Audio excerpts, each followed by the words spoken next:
Hello guys, how you doing? Today, we have a Konica Minolta Bizhub C364e. Not printing black, loud noise, paper jam when printing duplex, and error C2557.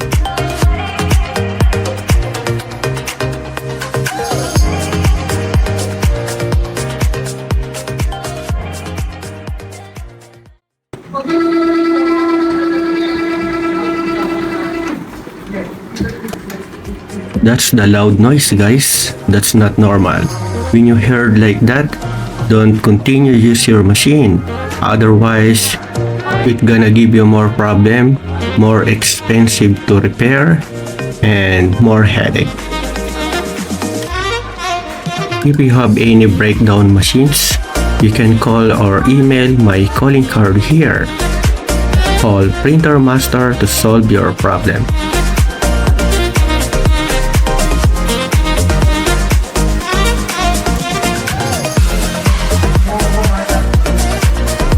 I opened the waste toner, guys, and look what I found. The waste toner became solid toner.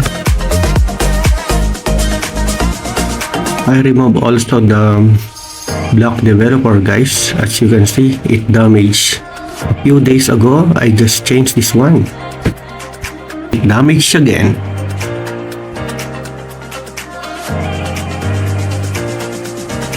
I removed the toner reservoir, guys, and I empty all the toners inside to make it sure there's no any solid toner.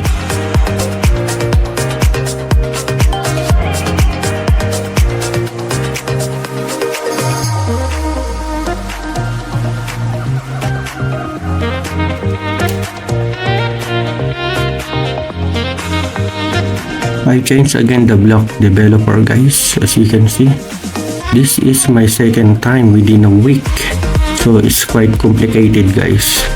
So I made it very simple and comprehensive short videos so you can learn how to fix all of this problem.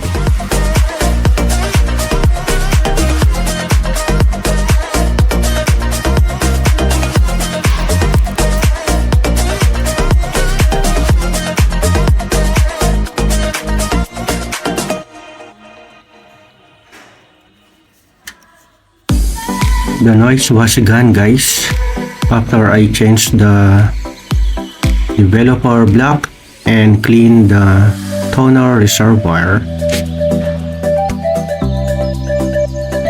The error is still here, guys, so I opened the walkover and pointing out all the screws here needs to be removed.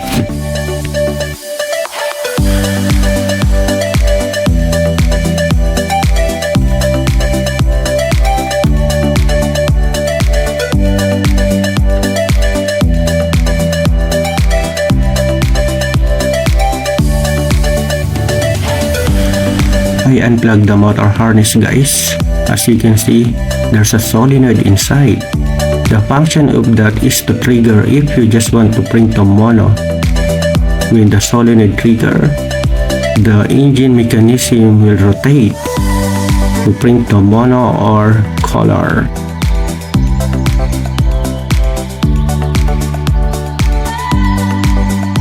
The solenoid is not good anymore, guys. As you can see, I tried to modify this but no luck, the same error.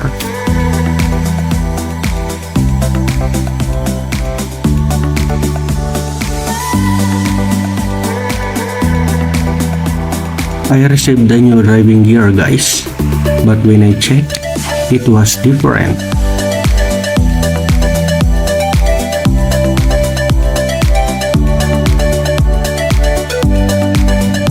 I removed the motor, guys, and I'm gonna remove the solenoid inside. Then I'm going to change the solenoid inside of this machine. Otherwise, you need to change the whole driving gear assembly. I returned all the covers, guys, and start testing the machine.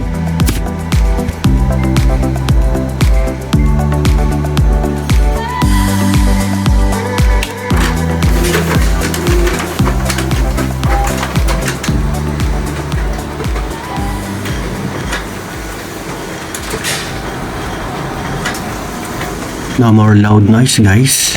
And when I print duplex, no more errors.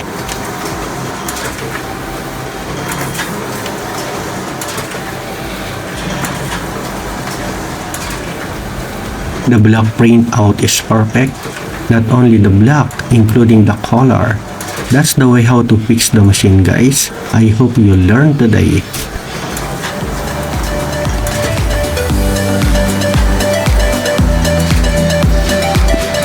We are excited to announce our new achievement.